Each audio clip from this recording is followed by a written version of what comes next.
ভিড়ে ঠাসা বাসখানা হেলতে দুলতে চলেছে ডাক বাংলো মোড়ের দিকে। পথের দুপাশে গাছের সারি যেন হাতছানি দিয়ে থামাতে চাইছে বাসটাকে। বহুকাল ধরে এই ডাক বাংলোর মোড়ে কোনো বাস থামে না এক অজানা কারণে। সৌরেনের পাশে বসে থাকা লোকটার দিকে বারবার চোখ চলে যাচ্ছিল তার। লোকটার গলায় একটা মোটা সোনার চেন। সৌরেনের হাতটা নিষ্পিস করে উঠছে বারবার। সৌরেন একবার আর চোখে দেখে নিল লোকটাকে, তারপর ধীরে ধীরে হাত বাড়ালো লোকটার গলার দিকে। লোকটা প্রায় ঢুলেই পড়েছিল। সৌরেন ঝপ করে একটা টান মেরে গলার চেনটা ছিঁড়ে নিল, আর সাথে সাথেই লোকটা চোখ খুলল। কি হলো? কি হলো? কি আমার সোনার চেন? লোকটা উত্তেজিত হয়ে চারিদিকে দেখছিল। সৌরেন ততক্ষণে আবার সাধারণ হয়ে গেছে। সে একবারও লোকটার দিকে ঘুরেও তাকালো না। লোকটা এবার সিট ছেড়ে উঠে দাঁড়ালো। রাগে তার মুখে ঘাম জমা হয়েছে ততক্ষণে। তাকে এমন করতে দেখে আশেপাশের কয়েকজন বলে উঠল, কি হলো মশাই, অমন করছেন কেন? কি হলো? আরে মশাই, আমি ঘুমিয়ে পড়েছিলুম। হঠাৎ দেখি কে যেন আমার গলায় সুরসুরি দিচ্ছে। চোখ খুলে দেখি আমার চেনটা নেই। কে নিল? মোটাসোটা লোকটার চিৎকারে বাসের সবাই তার দিকে তাকাচ্ছিল। লোকটাও এদিক ওদিক দেখছিল বারবার। আপনার পাশের ওই চিমড়ে ছেলেটাকে জিজ্ঞেস করুন না, ও বেটা কিছু জানে কি না। বাসের অন্য লোকরাও এবার সৌরেনের মুখের দিকে দেখছিল। সৌরেন বুঝল ব্যাপার খুব একটা সুবিধের নয়। সে উঠে দাঁড়ালো। তারপর বাসে বসে থাকা আরও একজনকে সে চোখের ইশারা করল। আরে দূর মশাই, আমি কি করে জানবো আপনার সোনার চেন কোথায় গেল? সরুন দেখি, নামবো, সরুন। সৌরেন মোটা লোকটাকে কোনো কথা বলার সুযোগ না দিয়ে একরকম ধাক্কা দিয়েই সরিয়ে দিয়ে বেরিয়ে এলো। কোনো মতে ভিড় সরিয়ে সে গিয়ে দাঁড়ালো একেবারে বাসের কন্ডাক্টরের সামনে। বাসের ঝাঁকুনিতে প্রায় পড়েই যেত সে আরেকটু হলে। এ ভাই থামা দেখি, নামবো। এ ভাই বাস থামা। কন্ডাক্টর সৌরেনের কথায় চমকে বাইরের আঁধারের দিকে তাকালো। বাসের মধ্যেকার গোলমাল তার কানেও তখন একটু আধটু এসেছে। এখানে নামবে কি? এ যে ডাক বাংলোর মোড়। না না, এখানে বাস থামবে না। যাও যাও, নিজের সিটে গিয়ে বসো। না না, আমরা এখানেই নামবো। থামা বাস। আরে থামা বলছি। ততক্ষণে সৌরেনের চোখের ইশারায় গদাইও ভিড় ঠেলে এসে দাঁড়িয়েছিল তার পেছনে। আরে ভাই, মরার ইচ্ছে থাকলে বাড়ি গিয়ে মরো না। এই জায়গায় বাস থামবে না। এই জায়গার অনেক বদনাম আছে। না না না না, এখানে বাস থামবে না। বদনাম না ছাই। এই থামা বলছি, বাস থামা। গদাইয়ের ঝাঁঝালো স্বরে কন্ডাক্টর বেশ ভড়কে গেল। বাসের গায়ে ডান হাতে বেশ কয়েকটা চাপড় মারল সে। আর সাথে সাথেই লজ্জরে বাসটা ব্রেক কষে থেমে গেল। এক রাশ ধুলো ওড়ে অন্ধকারে রাতের পদ্মার মতো ভেসে গেল পথের ওপর দিয়ে। সৌরেন আর গদাই ঝপাঝপ নেমে পড়ল বাস থেকে। ওদের পেছন থেকে অনেকে মানা করলেও কারোর কথায় কান দিল না দুজনে। ওরা নেমে যেতেই বাসটা আর এক মুহূর্ত না দাঁড়িয়ে হুশ করে এগিয়ে গেল বেশ খানিকটা। কি গুরু, তুলেছ তো নাকি? সৌরেন গদাইয়ের কথায় দাঁত বের করে হাসল। তারপর জামার পকেটে হাত দিয়ে টেনে বের করে আনলো সেই মোটা সোনার চেনটা। গদাইয়ের মুখেও চওড়া একটা দাঁতের হাসির ঝিলিক খেলে গেল। যাক, আজকের দাঁওটা ভালোই মারতে পেরেছে তারা। এমন সময় বাসটা বেশ খানিকটা দূরে গিয়ে আবার ব্রেক কষে থমকে দাঁড়িয়ে গেল। গদাই আর সৌরেন চমকে সেদিকে তাকালো। সৌরেন চটজলদি তার হাতের সোনার চেনটা প্যান্টের পকেটে পুরে ফেলল। ওরা অবাক হয়ে দেখল বাস থেকে সেই মোটাসোটা লোকটা আর তার সাথে আরো দু একজন নেমে এলো তাড়াতাড়ি। ওই তো ওরা। এই চল দেখি। এই যে ওই ছোকরা, শোন এদিকে। এই ছোকরা, শোন এদিকে। এই সেরেছে ও গদাই, এরা বোধহয় বুঝে ফেলেছে। চল চল এখান দিয়ে, জলদি কেটে পড়ি চল। গদাইও এ কথায় সায় দিয়ে চটপট চলল পাশের জঙ্গল মতো জায়গাটার দিকে। সৌরেনও প্রায় হনহন করে হেঁটে চলল জঙ্গলের মধ্যে দিয়ে। লম্বা লম্বা গাছের মধ্যে দিয়ে দুজনে এগিয়ে চলেছে সামনের দিকে। ঘুটঘুটে অন্ধকার রাস্তা। যত তাড়াতাড়ি সম্ভব পেছনে আসতে থাকা লোকগুলোর থেকে পিছু ছাড়াতে হবে তাদের। মোটাসোটা লোকটার নাম মনোহর মুখুজ্জে। তার সাথে যারা দুজন নেমেছিল বাস থেকে তারা আসলে তারই আত্মীয়। এনারা তিনজন যাচ্ছিলেন বঙ্কিমনগরে এক বিয়ে বাড়িতে। তাই জন্যই মনোহরবাবুর গলায় মোটা সোনার চেনখানা ছিল। তারা হনহন করে হেঁটে যাচ্ছিল আগের দুজনের পেছনে। বেটারা কোথায় গেল বলতো? ওদের ধরতে না পারলে আমার 3 লাখ টাকা সোনার চেনখানা তো গেলই, সাথে মান সম্মানও যাবে। ওটা যে আমার বিয়েতে পাওয়া চেন ছিল রে। বলো কি মনোহরদা, ওটা তো তোমার বিয়েতে পাওয়া চেন ছিল গো। কেমন যে ঘুমিয়ে পড়ো না বাসে উঠেই, সত্যি কিছু বলার নেই তোমাকে। হ্যাঁ, ঠিক বলেছিস নোটে। তোমার পাশের ছেলেটাকে দেখেই চোর চোর মনে হচ্ছিল। বললাম তখন আমাদের সাথে পেছনে এসে বসো, একবারও শুনলে না। এই মেলা ফ্যাচ ফ্যাচ না করে জলদি জলদি খোঁজ ছোড়া দুটোকে, ধরতে পারলে হতভাগা দুটোকে। মনোহরের মুখের কথা মাঝপথেই থমকে গেল। কড়মড় করে হঠাৎই একটা শব্দ কানে এলো ওদের, যেন খুব সাবধানে কেউ জঙ্গলের শুকনো গাছের ডাল মারিয়ে চলে গেল খুব কাছেই কোথাও। কিসের শব্দ? এই ছোড়া দুটো, কোথায় লুকোলি রে তোরা? বেরো বলছি। তিনজনেরই পা থমকে গেছিল। চারিদিকে দেখছিল ওরা। এই ডাক বাংলো মোড়ের জঙ্গলটা নাকি ভালো নয়। লোকমুখে অনেক কথাই শোনা যায় এর ব্যাপারে। মনোহরদা, কেমন যেন গা ছমছম করছে গো। আচ্ছা, এই ডাক বাংলো মোড়ে কোনো বাস দাঁড়ায় না কেন বলো তো? জানি না রে, শুনেছিলাম ওই ডাক বাংলো জায়গাটা নাকি ভালো নয়। এই জঙ্গল মতো জায়গায় প্রতি বছর 1-2 করে মানুষ নাকি সেখান থেকে নিখোঁজ হয়। তাই তো বাস দাঁড়ায় না এখানে। আর সেজন্যই তো এখানে এই চোর দুটোর পেছনে নামার আগে কেমন কেমন মনে হচ্ছিল আমার। মনোহরদা, আমার কেমন গা শিরশির করছে। চলো এখান থেকে আমরা মেন রোডে ফিরে যাই। কোনো না কোনো বাস ঠিক পেয়ে যাব। সন্টুর কথার মাঝেই আবার শুকনো গাছের ডালে মড়মড় করে শব্দ হলো। ওদের এবার মনে হলো ওদের খুব কাছেই কেউ আছে। ও মনোহরদা, ওটা কি গো? নোটে হঠাৎ ভয়ে ভয়ে একটা গাছের গুড়ির দিকে আঙুল তুলে পাথর হয়ে গেল যেন। মনোহর আর শান্টুও সেদিকে তাকালো, আর তাদের অবস্থাও একই রকম হলো। একটা গাছের আড়াল থেকে ওদের দিকে গোল গোল চোখে তাকিয়ে আছে একটা মুখ। কুটিল হাসি সে মুখে। দেখে অন্তরাত্মা কেঁপে যায় একেবারে। কে কে কে ওখানে? হ্যাঁ, কে? কোনো উত্তর এলো না। শুধু মাথাটা আর একটু ঠেলে বেরিয়ে এলো গাছের আড়াল থেকে। মনোহর ভয় পাথর হয়ে গেছিল। শান্টু আর নোটের ছুটে পালানোর পায়ের শব্দ শোনা গেল শুধু। হঠাৎ কালো ছায়ার মতো একটা কিছু এসে পড়ল মনোহরের গায়ের ওপর। একটা আকাশ ফাটানো চিৎকারে ভরে গেল জঙ্গল আর রাতের বাতাস। সৌরেন আর গদাই হনহন করে হাঁটছিল। একটা চিৎকারে এবার থমকে দাঁড়াতে হলো তাদের। এই চিৎকারটা শুনলে গুরু? মনে হলো ওই দিক থেকে এলো না? সৌরেন একটা হাত তুলে তাকে চুপ করতে বলল। সতর্ক দৃষ্টিতে তাকালো তাদের ফেলে আসা পথের দিকে। আর কোনো শব্দ নেই সেখানে। এই এবার কোন দিকে যাবে বলো তো? জঙ্গলটা যে আরো গাঢ় হচ্ছে। আরো ভিতরে গেলে যে ফিরে যাওয়া মুশকিল হবে গুরু।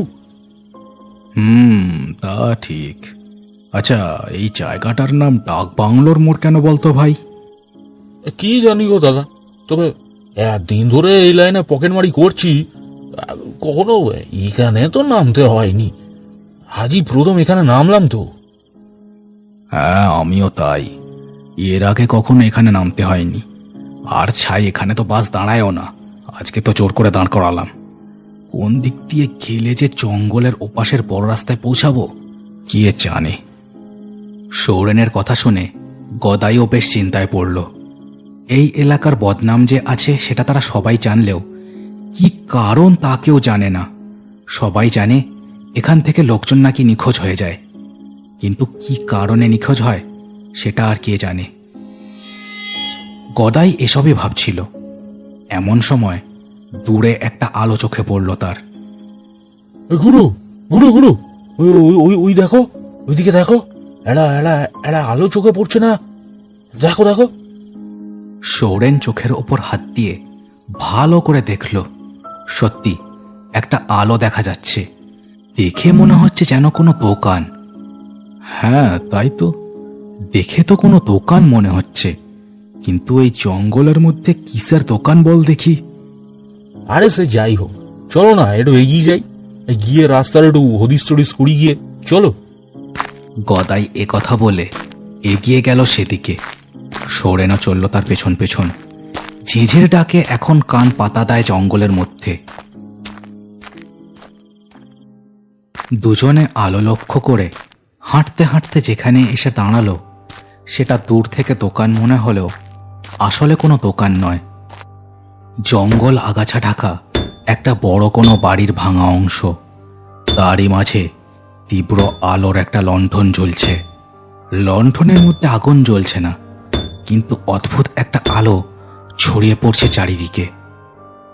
একজন বৃদ্ধা মহিলা সেই ভাঙা চড়া বাড়ির ভেতর একটা রোয়াকে বসে একভাবে হামানদিস্তায় কিছু একটা কুড়ো করেই চলেছে। ওরা দুজন এতই অবাক হলো এই দৃশ্য দেখে যে কি বলবে সেটাও যেন ভুলে গেল। এই বুড়ি এই জঙ্গলের মাঝে এই ভাঙা বাড়ির অংশে বসে হামানদিস্তা পিষছে কি জন্য? কে, কোথা থেকেই বা এলো এখানে? সৌরেনের কেমন যেন হাত পা ঠান্ডা হয়ে যাচ্ছিল বুড়িকে দেখে। গদাই কিন্তু খুব চটপটে। সেই সাহস জুটিয়ে বুড়িকে জিজ্ঞেস করলো, বুড়ি, এটা কোন জায়গা গো? বুড়ির হাত থেমে গেল। ঝড়ি পড়ে যাওয়া কোচকানো চামড়ার মুখে কেমন যেন একটা হাসি ফুটল। খুনখুনে গলায় সে বলল, এটা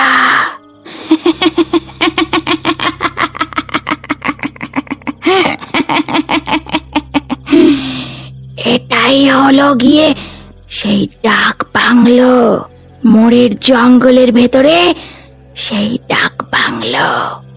দেখেও বুঝতে পারছো না? এই তো, এই যে এটা হলো ফাটক, আর এর পিছনে দাঁড়িয়ে আছে বাংলোটা। দেখো দেখো দেখো। ওরা দুজন বুড়ির কথায় মুখ তুলে সেই সামান্য আলোতেই বোঝার চেষ্টা করল। সত্যি ভাঙা থাম, পড়ে যাওয়া দেওয়াল আর কাঠের জঞ্জাল দেখে বোঝা যায় এটা কোনো নির্ঘাত বিশাল আকারের বাড়ির ভগ্নাংশ। ও বুঝলাম। তা বলছি, এখান থেকে জঙ্গলের ওপারের বড় রাস্তায় ওঠার পথটা কোন দিকে বলো দেখি। বড় রাস্তা তাকে জানে বাবা। আজ প্রায় 50 বছরের বেশি হয়ে গেল এই বাংলো ছেড়ে কোথাও যায়নি। কোথায় রাস্তা তৈরি হয়েছে তা আমি জানবো কি করে বলো তো? তবে তবে তবে কি?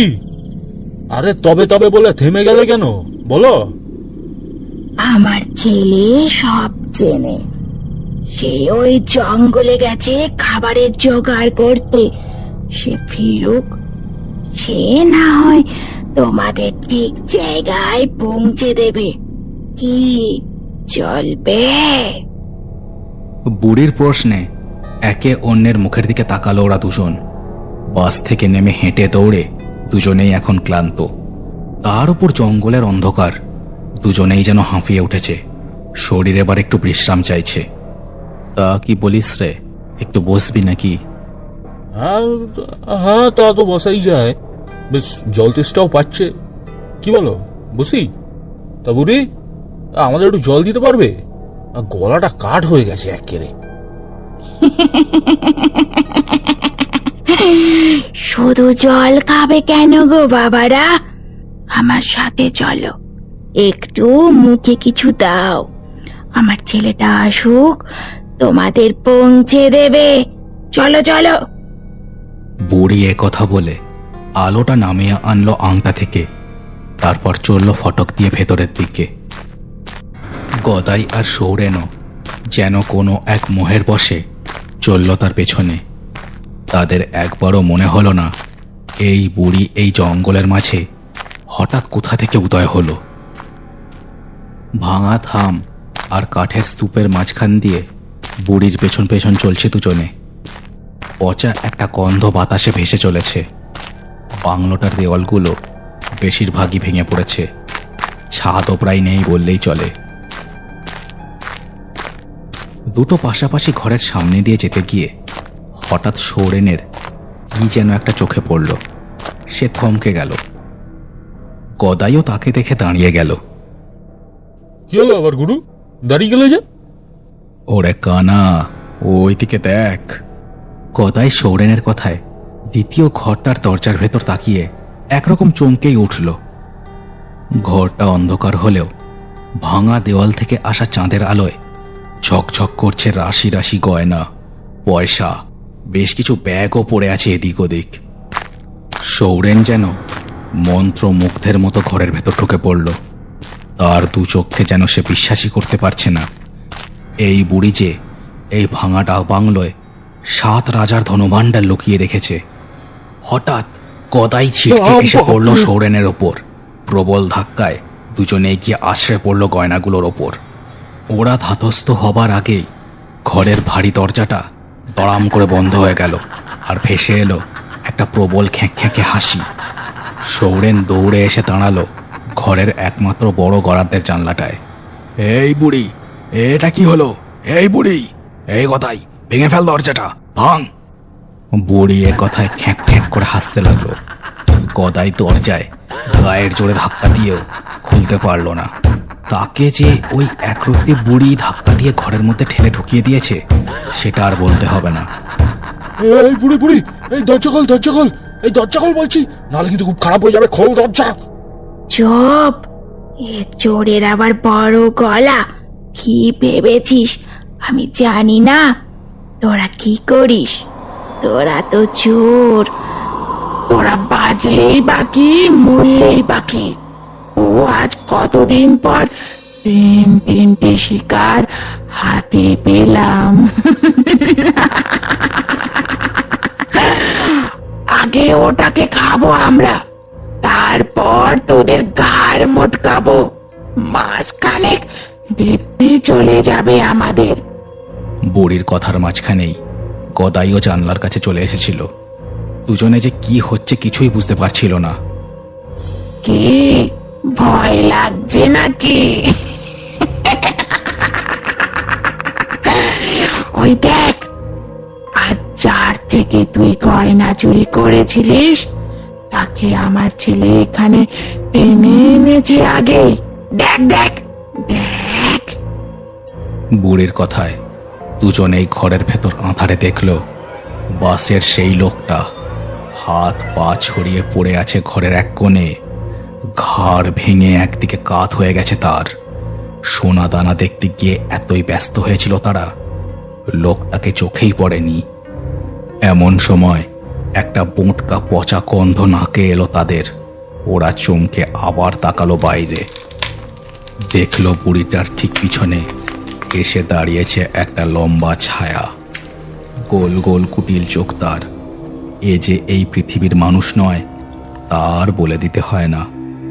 তার শরীর থেকেই এই বোঁটকা পচা মাংসের গন্ধটা বেরোচ্ছে। কি দেখছিস রে খোকা? ও আমার ছেলে রে।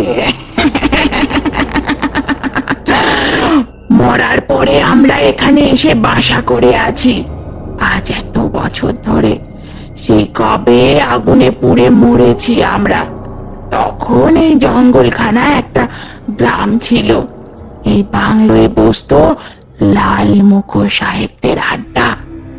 আমরা তাদের মারলাম, তারপরে এসে এখানে বাসা করলাম। এক এক করে মানুষ মেরে খেয়ে খেয়ে এই গ্রাম আমরা শ্মশান করে দিলাম। এখন সব জঙ্গল হয়ে গিয়েছে, সব জঙ্গল হয়ে গিয়েছে।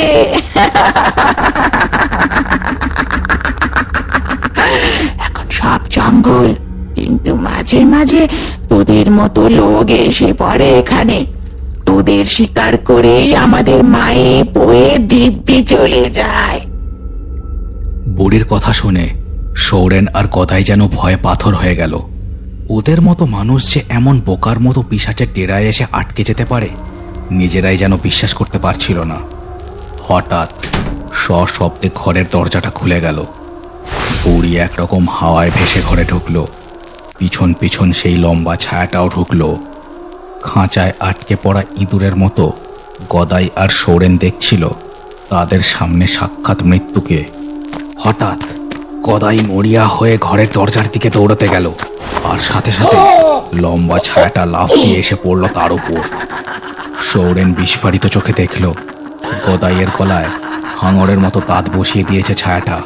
গদাই কোনো চিৎকারও করতে পারল না, মুরগির মতো ছটপট করতে লাগলো। সৌরেন শুধু বিস্ফারিত চোখে দেখা ছাড়া আর কিছুই করতে পারল না। বুড়ির অট্টহাসিতে কানে তালা লাগার মতো অবস্থা হচ্ছিল সৌরেনের। চোখের সামনে যা ঘটছিল সে যেন আর কিছুই সহ্য করতে পারছিল না। হঠাৎ চারিদিকে অনেক লোকের পায়ের শব্দ শোনা গেল। আলোয় ঝলসে উঠল ঘরের মধ্যে।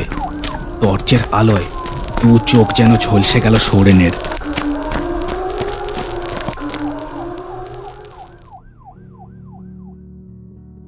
চোখ খোলা অবস্থাতেই প্রায় জ্ঞানশূন্য হয়ে গিয়েছিল সৌরেন।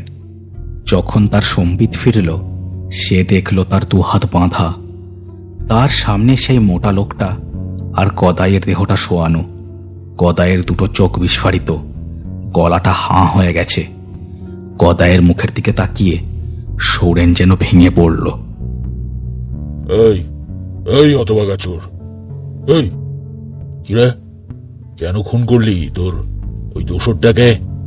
হ্যাঁ, বসে আছে দেখো, কিছুই যেন জানে না। নির্ঘাত চোরাই মাল বখরা নিয়ে তোদের মধ্যে ঝামেলা বেঁধেছিল, তাই তো? কিরে?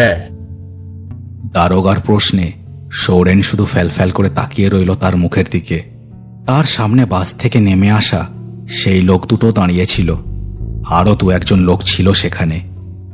হ্যাঁ, যা বলেছেন স্যার, ওদের মধ্যে থেকে হয়তো একজন ভূত সেজে আমাদের আক্রমণ করেছিল।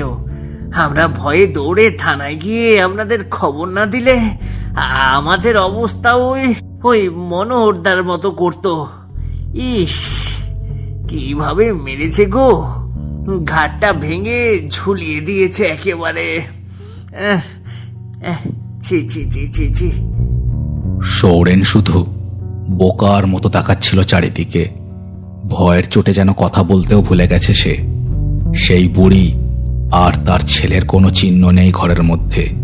তারা যেন বাতাসে মিলিয়ে গেছে। বুঝতেই পারছি, এরাই তবে এতদিন ধরে মানুষ মেরে তাদের গয়নাগাটি টাকা সব লুট করে ওই পোড়ো বাড়িতে লুকিয়ে রাখতো। আজও নিশ্চয়ই সেটাই করতে গেছিল। আর তখনই মালের বকরা নিয়ে ঝামেলা হয়, আর ওই বেটা ওর দোসর ওই ছেলেটাকে খুন করে।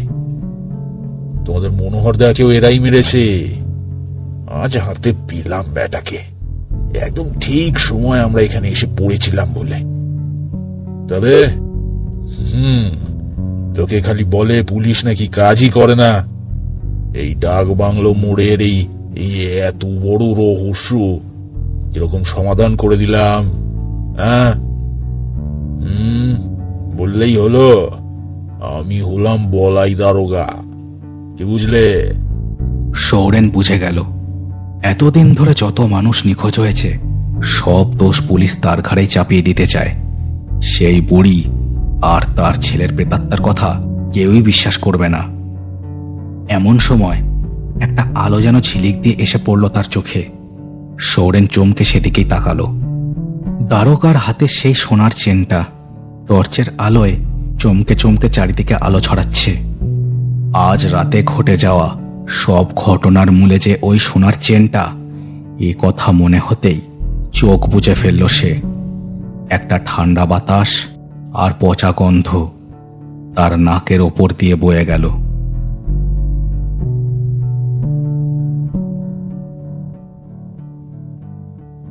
ধরুন আপনি জঙ্গলের পথে বাসে করে কোথাও যাচ্ছেন, হঠাৎ রাস্তার মাঝখানে বাস দাঁড়িয়ে গেল, তাহলে আবার তুমদাম নেমে পড়ে জঙ্গলের মধ্যে ঘুরে দেখতে যাবেন না যেন। যাই হোক, কেমন লাগলো আজকের গল্পটা সেটা আমাকে কমেন্ট করে জানাতে ভুলো না। চ্যানেলটাকে সবাই সাবস্ক্রাইব করে দিও আর গল্পটাকে শেয়ার করে দিও তোমার বন্ধুদের সাথে। দেখা হচ্ছে আর পরের ভিডিওতে। সবাই খুব ভালো থেকো।